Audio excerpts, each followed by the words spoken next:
चलिए शुरुआत करते हैं। इस बार जो ज्योग्राफी के अपग्रेडेड टेस्ट पेपर डाले जा रहे हैं उसी में से कुछ क्वेश्चंस हैं टेस्ट नंबर 11 जो आपने लगाया होगा, इससे संबंधित कुछ प्रश्न। देखिए ज्योग्राफी में कुछ ऐसे प्रश्न मिलेंगे आपको जो कि बहुत सिंपल से हैं, बहुत आसान से हैं। एमपीपीसी की परंपरा रही है और उस परंपरा को हम ध्यान रख रहे हैं, ठीक है, और काम भी हो जाएगा। चलिए शुरू करते हैं। क्षेत्रफल की दृष्टि से विश्व का 7वां बड़ा देश आपको पता ही है, आंसर कर दीजिए फटाफट, तो आगे चलेंगे हम लोग। जी बिल्कुल, भारत। परंतु प्रश्न ये नहीं आएगा बेटा, ये तो बहुत हलवा प्रश्न है। प्रश्न इस टेबल में से आएगा। मैं आपको बार बार बता चुका हूँ कि आप लोग जो डिटेलिंग्स हैं जो दी गई हैं उन पर ध्यान रखना है। ये जो 7 कंट्रीज़ हैं इसमें से किसी एक पर क्रम पूछा जा सकता है, जैसे कि क्षेत्रफल में रशिया, फिर कनाडा, फिर अमेरिका, फिर चाइना, ब्राज़ील, ऑस्ट्रेलिया और फिर इंडिया।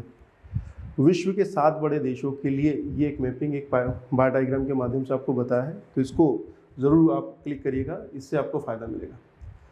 नेक्स्ट क्वेश्चन, 2 बार माउंट एवरेस्ट चढ़ने वाली पर्वतारोही, 2 बार बहुत कम समय अंतराल में बैक टू बैक लगातार 2 बार माउंट एवरेस्ट पर विजय प्राप्त करने वाली भारत की पहली महिला, हाँ जी आप सभी जानते हैं आंसर संतोष यादव है। इसको घुमा फिरा के पूछा भी गया है, कोई इशू नहीं है, ध्यान दीजिएगा। विश्व की सबसे ऊंची चोटी माउंट एवरेस्ट पर सबसे कम समय अंतराल पे लगातार बैक टू बैक चढ़ने वाली दुनिया की पहली महिला और भारत की पहली महिला, उनका नाम है संतोष यादव, ठीक है। अब इसके साथ आप ध्यान दीजिएगा कि अगर आपसे पूछे कि माउंट एवरेस्ट पर पहली बार किस भारतीय महिला ने विजय प्राप्त की थी, तब आंसर कर दीजिएगा बछेंद्री पाल। इनको जानते होंगे आप, ये बछेंद्री पाल है। इन्होंने 1984 में पहली बार माउंट एवरेस्ट को फतह की थी और ये न्यूज़ हेडलाइंस अगर आप देखेंगे, बछेंद्री पाल जिन्होंने औरतों के लिए पहाड़ के रास्ते खोल दिए थे। इसके बाद जो दूसरी महिला थी जो माउंट एवरेस्ट पर चढ़ी थी वो संतोष यादव थी, और संतोष यादव ने ही बैक टू बैक 2 बार माउंट एवरेस्ट पर विजय प्राप्त की थी। इसके बाद में कुछ मैपिंग के क्वेश्चन हैं जो इस तरह से आएंगे, जैसे कि कुछ पर्वतीय दर्रे और राज्य दे रखे हैं, कौन सा दर्रा कहाँ पर स्थित है आपको ये बताना है। 4 ऑप्शन है आपके सामने। पहला ऑप्शन बुमला, जेलेपला, मुलिंगला और शिपिकला। इसका सबसे बेहतर तरीका है आप एक इंडिया का पॉलिटिकल मैप लें या ज्योग्राफिकल पॉलिटिकल मैप ले लें, ज़्यादा अच्छा, और उस पर ड्रॉ करें। अगर आप ये करेंगे तो ड्राइंग से आपका काम बनेगा। आंसर तो आप बता ही देंगे कि भैया जो बुमला है अरुणाचल प्रदेश में है, जेलेपला जो है वो सिक्किम में है, मुलिंगला उत्तराखंड में और शिपिकला हिमाचल प्रदेश में। तो ये तो हो गया रटने का कार्यक्रम। दूसरा तरीका क्या है, इस तरह से देख लीजिए, जैसे कि अभी अगर आप जाएंगे शिपिकला, उसके बाद में आप इधर देख लीजिए जो सिक्किम का नाथुला दर्रा है और उसके साथ जेलेपला है, ये काफ़ी बार पूछा गया है। महाराष्ट्र में अगर आप देखेंगे तो थालघाट और भोरघाट काफ़ी महत्वपूर्ण रहे हैं। इधर तुजू दर्रा पूछा गया है, बोमडिला दर्रा भी पूछा है अरुणाचल प्रदेश में। अरुणाचल प्रदेश के 2 अन्य महत्वपूर्ण दर्रे हैं, यांग्याप दर्रा और दिफू दर्रा, ठीक है। इस तरह से अगर आप काम करेंगे तो काम हो जाएगा। पीर पंजाल, जोजिला दर्रा, बनिहाल दर्रा, रोहतांग दर्रा, बुर्जिला, काराकोरम, ये सब पूछे गए हैं, ठीक। तो पालघाट और शैनकोट्टा ये केरल में है, आप इनको भी पूछा गया है, तो आप ध्यान दीजिएगा, ये पूछे जाने योग्य हैं। नेक्स्ट क्वेश्चन आपके सामने है, भारत के भौगोलिक मैप में दंडकारण्य का क्षेत्र कहाँ स्थित है, अर्थात जिसको हम दंडकारण्य बोलते हैं वह देश के किन राज्यों से लगा हुआ है या किन राज्यों तक फैला हुआ है। दंडकारण्य क्षेत्र की बात कर रहे हैं हम लोग। हाँ जी, आंसर करें आप लोग। ए और बी, छत्तीसगढ़ और उड़ीसा, ठीक है, ठीक है, ठीक। देखिए कुछ क्लॉज हैं जैसे छत्तीसगढ़ और मध्य प्रदेश, कुछ लोग कहते हैं भैया मध्य प्रदेश का भी कुछ भाग मिलेगा, ठीक है, कोई इसमें समस्या नहीं है। अगर आप देखेंगे तो दंडकारण्य रीजन, ये जो येलो स्पॉटेड है आपके सामने, कुछ किताबें मध्य प्रदेश का जो बालाघाट और छिंदवाड़ा जिला है उसको भी लेती है, परंतु सामान्यतः आप इसको बाहर रखिएगा, मेरी राय यही है। तो आंध्र प्रदेश, इसके बाद फिर तेलंगाना, उड़ीसा, महाराष्ट्र और छत्तीसगढ़, ये वो क्षेत्र है जो कि दंडकारण्य रीजन कहा जाता है, ठीक है। बालाघाट कुछ पार्ट भी, हाँ वही मैं कह रहा हूँ, देखना कुछ किताबें बताती हैं, परंतु मेरा ऐसा मानना है कि आप उसको दंडकारण्य के क्षेत्र से थोड़ा सा बाहर रखेंगे तो बढ़िया हो जाएगा। चलिए, भारत का सक्रिय ज्वालामुखी द्वीप, भारत का एकमात्र या साउथ एशिया का एकमात्र सक्रिय ज्वालामुखी जो द्वीप है आप सभी जानते हैं वो है बैरन द्वीप। ठीक। बेरन द्वीप 3 अंक में भी पूछा जा सकता है। मैं आपको बताऊं, कल हिस्ट्री का पेपर मैंने देखा था और उसमें जो 15 3 मार्कर थे वो सारे के सारे आपके टेस्ट पेपर्स में थे। मैं बताऊंगा आपको, अभी मैं उस पर काम नहीं कर पा रहा हूँ, मैं कोई हवा में बात नहीं करूँगा, मैं दिखाऊंगा फिर आगे बात करेंगे। चलिए, बेरन द्वीप भारत ही नहीं बल्कि दक्षिण एशिया का एकमात्र सक्रिय ज्वालामुखी, ये जानते हैं आप। बेरन द्वीप जो है वो लगभग 3 किलोमीटर में फैला हुआ है। अंडमान और निकोबार द्वीप समूह जो कि केंद्र शासित प्रदेश है वहाँ पर फैला है और पूर्वी अंडमान सागर में स्थित है। बेरन द्वीप के बारे में अगर आप बात कहेंगे तो आप देखिएगा, बेरन द्वीप के संदर्भ में दक्षिण इंडोनेशिया से लेकर म्यांमार तक एक पूरी की पूरी स्ट्रेट लाइन है। वहाँ के बीच में पूरी स्ट्रेट लाइन में केवल बेरन द्वीप ही ऐसा है जो कि आपको सक्रिय ज्वालामुखी के रूप में दिखाई देगा। और 2017-18 में यह लास्ट टाइम था जब ये वोल्केन हुआ था। अंडमान और निकोबार द्वीप समूह, बेरन आइसलैंड, आप ध्यान दीजिएगा बेरन द्वीप।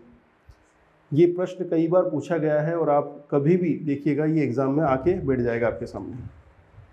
अब इसके बाद में बात करते हैं सिलिकॉन स्टेट। आपने सिलिकॉन वैली सुना होगा, हाँ जी, सिलिकॉन वैली। अब सिलिकॉन स्टेट में ऑप्शन होना चाहिए कर्नाटक और सिलिकॉन वैली में होना चाहिए बेंगलुरु। पर मान लीजिए कि अगर यही प्रश्न हो तो आंसर आप लगा दीजिए बेंगलुरु, ज़्यादा परेशान होने की आवश्यकता नहीं है। ठीक है, तो सिलिकॉन स्टेट के रूप में आप जान लीजिए आंसर मिलेगा कर्नाटक, जिसको हम IT पावर हाउस या फिर सिलिकॉन स्टेट के रूप में भी जानते हैं। और कर्नाटक का ही एक शहर है बेंगलुरु, जिसको हम सिलिकॉन वैली, भारत की सिलिकॉन वैली कहते हैं। चलिए नेक्स्ट क्वेश्चन की तरफ आगे बढ़े। निम्नलिखित में से कौन एक सुमेलित है? ठीक, देखिए मैं आपको फिर बता दूं कि जो नॉर्थ ईस्ट से 7 सिस्टर्स हैं उनकी जो कैपिटल्स हैं वो पूछ ली जाती है। बहुत हलवा या लड्डू प्रकार का प्रश्न है ये, परंतु बनता है। इसी बात को ध्यान रखते हुए ये प्रश्न मैंने पिक किया है जी।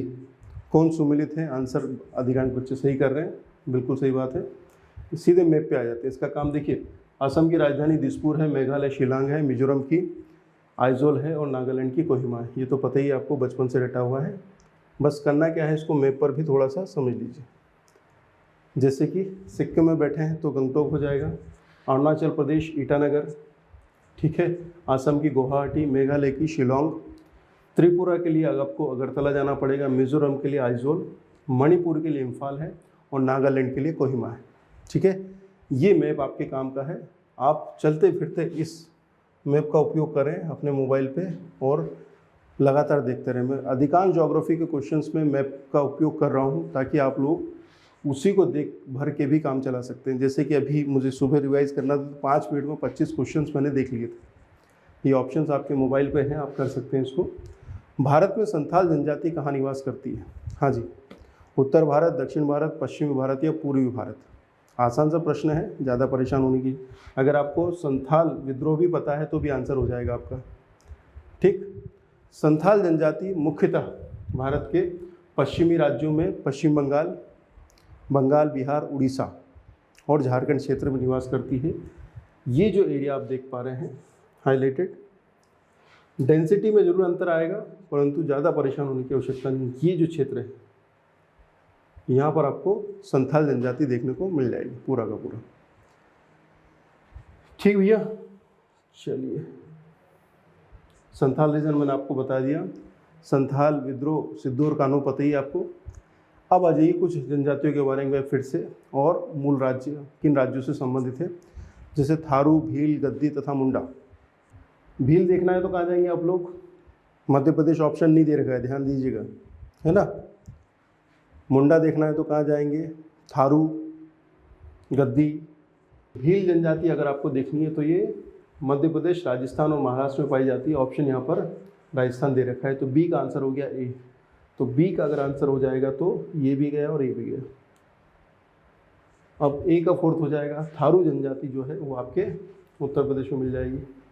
इसके बाद मुंडा है वो आपको झारखंड में मिलेगी, डी का 3rd हो गया। और गद्दी जनजाति जो है हिमाचल प्रदेश में लगी हुई है।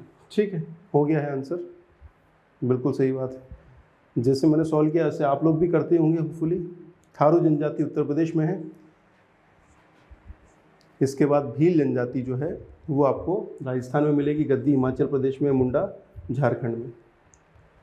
थारू जनजाति, इधर ऑप्शन था ना थारू, ठीक, हाँ ठीक, बिल्कुल सही बात है। थारू जनजाति के बारे में ध्यान दीजिएगा, 3 नंबर के लिए प्रश्न पूछा जा सकता है। गद्दी हिमाचल प्रदेश में, बिल्कुल सही बात है। थारू जो जनजाति है वो नेपाल और भारत की बॉर्डर पर पाई जाने वाली तराई क्षेत्र में पाई जाने वाली जनजाति है। ये देखिए, ये जो रीजन है आपके सामने, जो क्षेत्र आपको दिख रहा है, ये नेपाल के तराई वाला क्षेत्र, उत्तर प्रदेश से लगा हुआ बेल्ट। नेपाल में भी एक बड़ी जनसंख्या, लगभग 5 से 6% आपको थारू जनजाति दिखाई देती है नेपाल में भी। नेपाल की जनसंख्या का लगभग 6.6% थारू जनजाति में है। भारत में चंपारण जिले में और उत्तराखंड के नैनीताल और उधमसिंह नगर में भी थारू जनजाति। बस इतना हो गया है, ठीक है, आगे बढ़ते हैं। भील जनजाति भारत का दूसरी सबसे बड़ी जनजाति है। पहली आपको पता ही है गोंड, भारत की सबसे बड़ी जनजाति गोंड है, दूसरे नंबर पर भील है। कुछ किताबों में भील लिखा हुआ है, ये गलत लिखा है, ध्यान दीजिए, है ना। भारत का दूसरा बृहत्तम समुदाय है भील। मध्य प्रदेश में, गुजरात में, राजस्थान में तथा महाराष्ट्र में निवास कर रहा है ये क्षेत्र। ये पूरा का पूरा एरिया है, महाराष्ट्र, मध्य प्रदेश, राजस्थान और गुजरात, ये बेल्ट जो है पूरा, यहाँ पर आपको भील दिखाई देगी, ठीक है। मध्य प्रदेश की भील सबसे बड़ी जनजाति, सही बात है। चलिए, भील के बाद में आ जाइए गद्दी जनजाति। जब भी आप 3 अंक के लिए आंसर करने जाएंगे तो ये सारी चीज़ें आपके काम आएगी, ठीक है। गद्दी जनजाति मूलतः घुमंतु है, चरवाया है और हिमाचल प्रदेश में पाई जाती है। मुख्य रूप से आप देखेंगे कि मूल रूप से जम्मू कश्मीर में ही है, हिमाचल में, और कुछ मामलों में जम्मू कश्मीर, 2 ही राज्य हैं जहाँ पर आपको गद्दी जनजाति देखने को मिलेगी। ये गद्दी जनजाति के कुछ चित्र हैं जिनसे आप देख के काम चला सकते हैं। आगे बढ़ें। इसके बाद में आ जाइए मुंडा। मुंडा जनजाति झारखंड के छोटा नागपुर पठार क्षेत्र मुख्यतः संकेंद्रित है, परंतु आपने देखा कि एक बड़ा क्षेत्र इसके अंतर्गत शामिल है। यहाँ पर मैं 2 नाम बताना चाहूँगा जो कि की टर्म के रूप में पूछे जा सकते हैं। इनकी महिलाएं जो है 12 हथिया साड़ी पहनती है, एक प्रकार की, इसको बारकी लीजा भी कहा जाता है। उसी तरह से पुरुषों का एक परिधान है जिसे ये लोग क्या कहते हैं, तोलोंग, एक प्रकार की धोती है ये, तोलोंग और बारकी लीजा या 12 हथिया। चलिए आइए एक बार फिर से उसी तरह का एक प्रश्न सॉल्व करते हैं हम लोग। जनजाति दे रखी और क्षेत्र देखें, ठीक है। ध्यान दीजिए, ये प्रश्न आएंगे घूम के, मैं बार बार आपको बता रहा हूँ, ठीक है। क्वेश्चन लगाइए। मैं ये भी कहना चाह रहा हूँ कि जो बच्चे ज्योग्राफी नहीं पढ़ पा रहे हैं किसी कारण से, ये लगभग 30 पेपर में दूंगा आप लोगों को, जिसकी शुरुआत की है मैंने 50-50 क्वेश्चन से, तो लगभग 1500 क्वेश्चंस मिलने वाले हैं आपको। और विश्वास कीजिए, अगर 12 क्वेश्चन आने हैं तो 12 में से 10 क्वेश्चन आपको ज्योग्राफी के मिल जाएंगे, 100% बोल रहा हूँ। और अगर आप इन्वायरमेंट भी इसमें जोड़ ले तो 500 क्वेश्चन वो, तो 15 में से 13 क्वेश्चन आपके बने बनाए रखें। तो जो भी बच्चे भरोसा कर रहे हैं वो इन क्वेश्चंस को जरूर लगाएं, ठीक है। गद्दी जनजाति मैंने अभी थोड़ी देर पहले बताया था, हिमाचल प्रदेश। खासी जनजाति कहाँ जाना पड़ेगा, मेघालय, टोडा और नागा, ठीक है। आपने नागा आंदोलन सुना होगा या नागा महिला गार्डन रैली के बारे में मैंने बताया था, ज्वालरंग आंदोलन से जुड़ी हुई थी जो, है ना।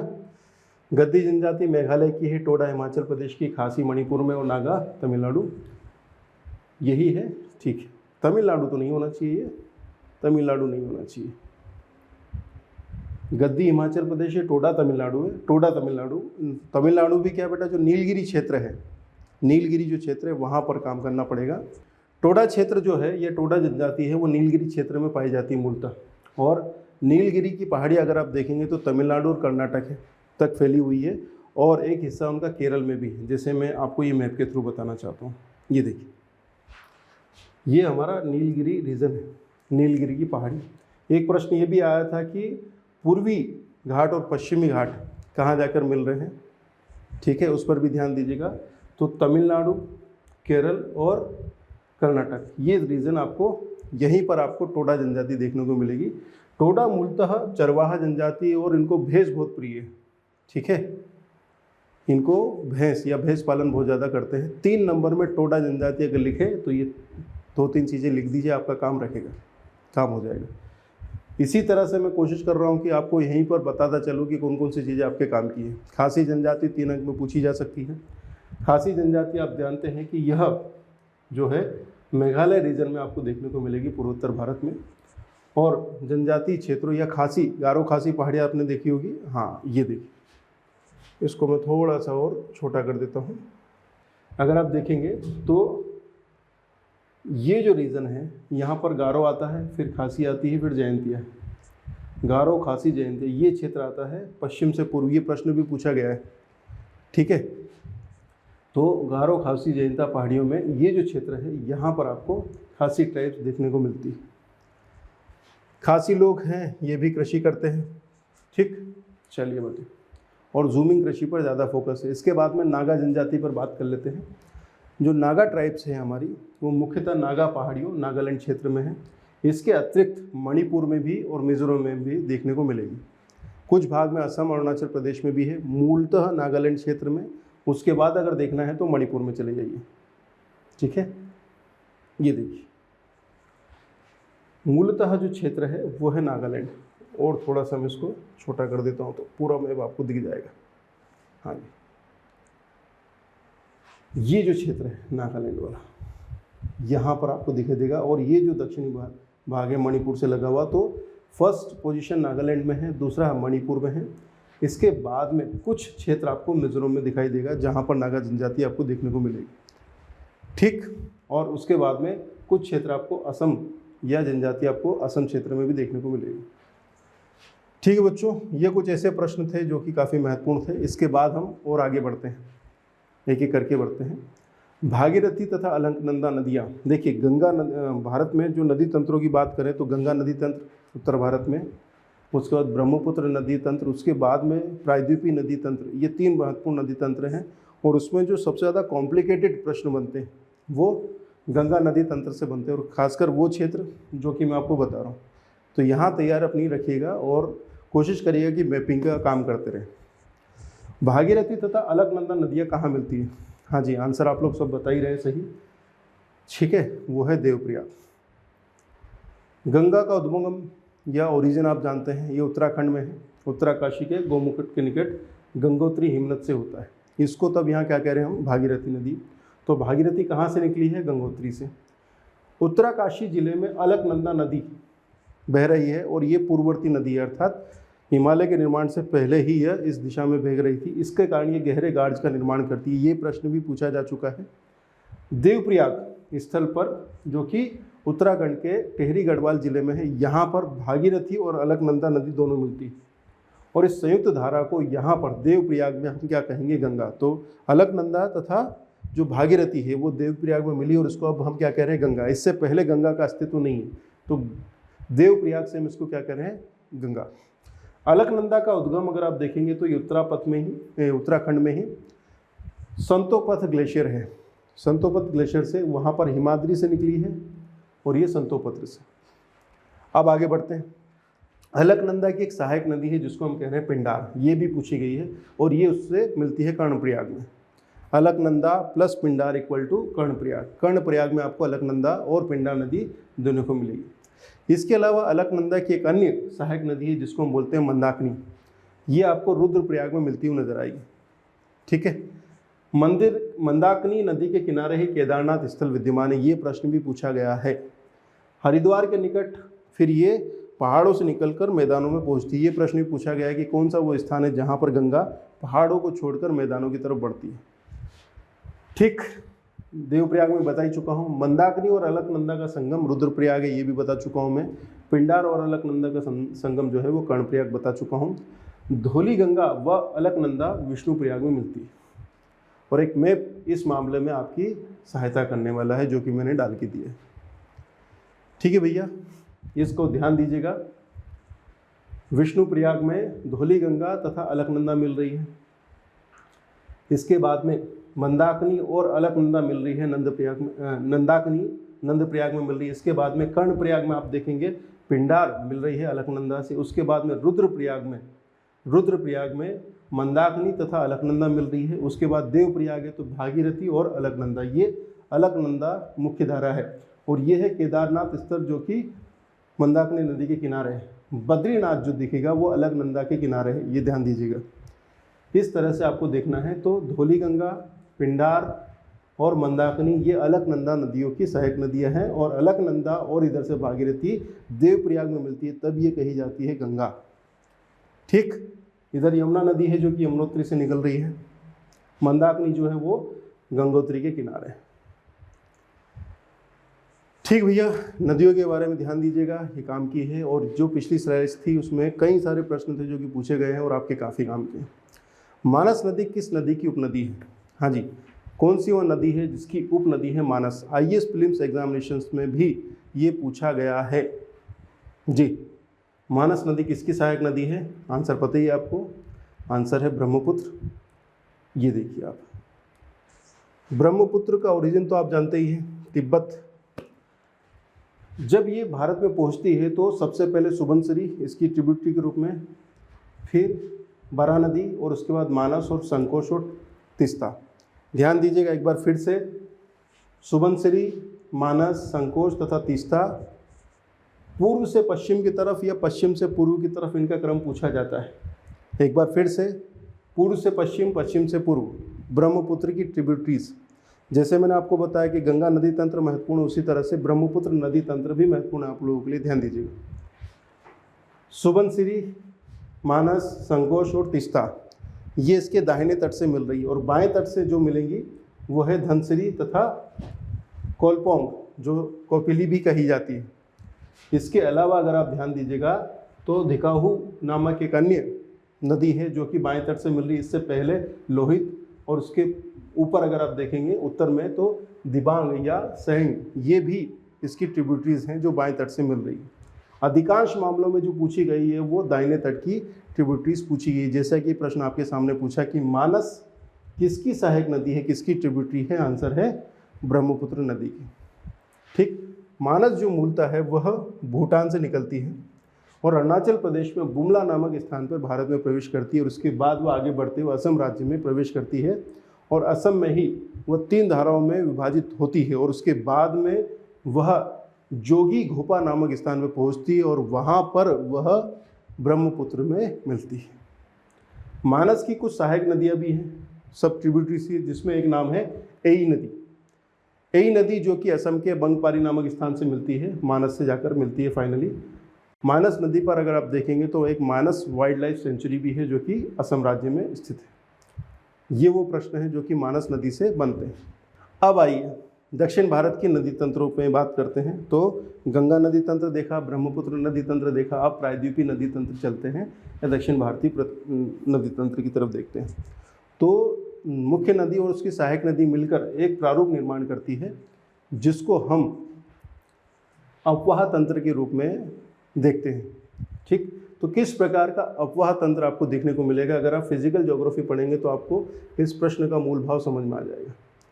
कुछ मत करिए, जरा देखिए। उत्तर भारत में जो मुख्य नदियां हैं जैसे गंगा है, ठीक है, नर्मदा है, इधर आप सोन देख रहे हैं, इधर ब्रह्मपुत्र नदी देख रहे हैं, और दक्षिण भारत में पहुंचिए अब कृष्णा नदी।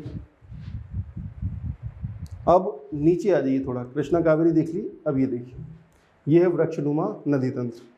कुछ नहीं करना है, इसको थोड़ा सा पलटा देना है कि भैया आओ पलट जाते हैं, तो आपको कृष्णा तथा कावेरी तथा गोदावरी नदी का नदी तंत्र दिखाई देगा, और उसका सबसे अच्छा एग्जाम्पल है कृष्णा रिवर।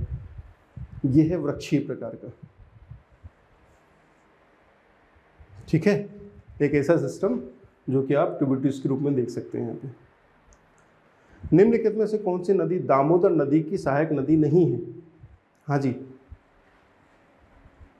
नर्मदा नदी का अपवाह तंत्र भी वृक्षनुमा है। बिल्कुल सही बात है आदित्य पटेल, बिल्कुल सही बात।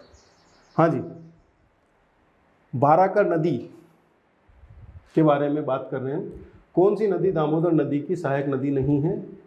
तो बाराकर होनी चाहिए, बारा की लिख दिया है कि इंद्रावती है। हाँ जी, दामोदर नदी पर आ जाते हैं। तो दामोदर नदी को थोड़ा सा कॉम्प्लिकेटेड किया गया है, इसमें थोड़ा सा काम और करना पड़ेगा। ठीक, कोई बात नहीं। दामोदर नदी के बारे में बेसिक जानकारी देख लीजिए। झारखंड के छोटा नागपुर पठार से मिलेगी। इसकी सहायक नदियों में बाराकर, कोनार तथा जमुनिया है। ये बाराकर नदी जो है वो हुगली में जाकर मिलती है और हुगली की सबसे बड़ी सहायक नदी है। पश्चिम बंगाल में हुगली में जाकर मिलेगी। दामोदर नदी को पहले बंगाल का शोक कह रहे थे, फिर उसके बाद डीवीसी दामोदर वैली प्रोजेक्ट लाया गया। रिफ्ट घाटी में बहती है। दामोदर नदी की सहायक नदियों के संदर्भ में कुछ बातें हैं जो देख लीजिए। सहायक नदी दामोदर नदी हुगली की सहायक है, ठीक है।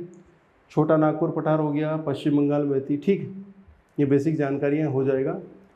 नेक्स्ट क्वेश्चन पर आ जाते हैं। निम्नलिखित में से कौन सी नदी देश के बाहर से उद्गमित होती है? ऐसी कौन सी नदी है जो हमारे देश से उद्गमित नहीं होती बल्कि बाहर से आती है?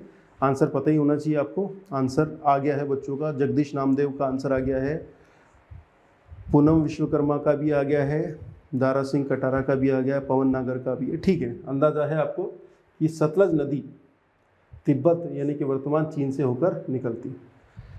तिब्बत चीन के कैलाश पर्वत और मानसरोवर झील के निकट स्थित एक झील है राकसताल, वहाँ से निकलती है। उसके बाद में शिपकिला से होते हुए ये हिमाचल प्रदेश में प्रवेश करती है और फिर आगे बढ़ती है। ये है सतलज नदी। यहाँ देखिए, इसको थोड़ा सा अगले मैप पे देख लीजिए, ज़्यादा अच्छा हो जाएगा जी।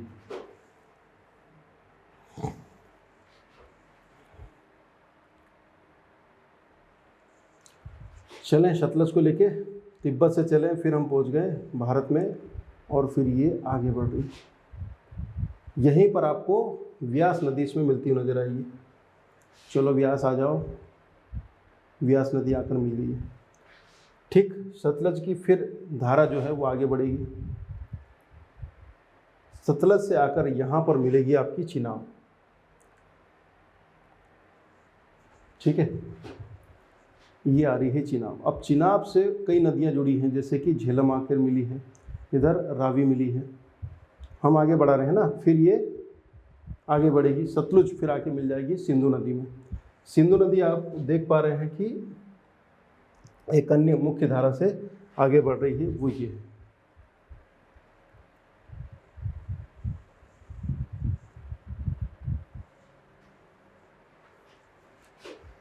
ठीक, तो फिर से आंसर करने की कोशिश करें।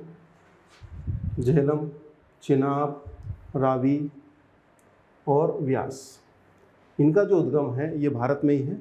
इधर सतलुज आपको मिलेगी तिब्बत से, इधर सिंधु मिलेगी आपको तिब्बत से, ठीक। फिर इनमें कुछ छोटी मोटी नदियाँ मिलती हैं, वो आप देख लीजिएगा, नेक्स्ट क्वेश्चन में हम देख पाएंगे। प्रश्न है, कश्मीर में पहलगाम किस नदी के किनारे स्थित है? आंसर है लिद्दर। ये काफ़ी महत्वपूर्ण है,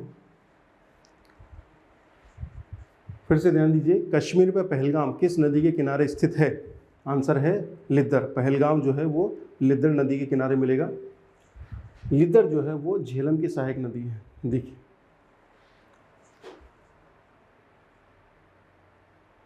ये आ गया आपका पहलगाम, और ये जो नदी बह रही है ये है लिद्दर, और ये मिल गई है चिनाब से जाके,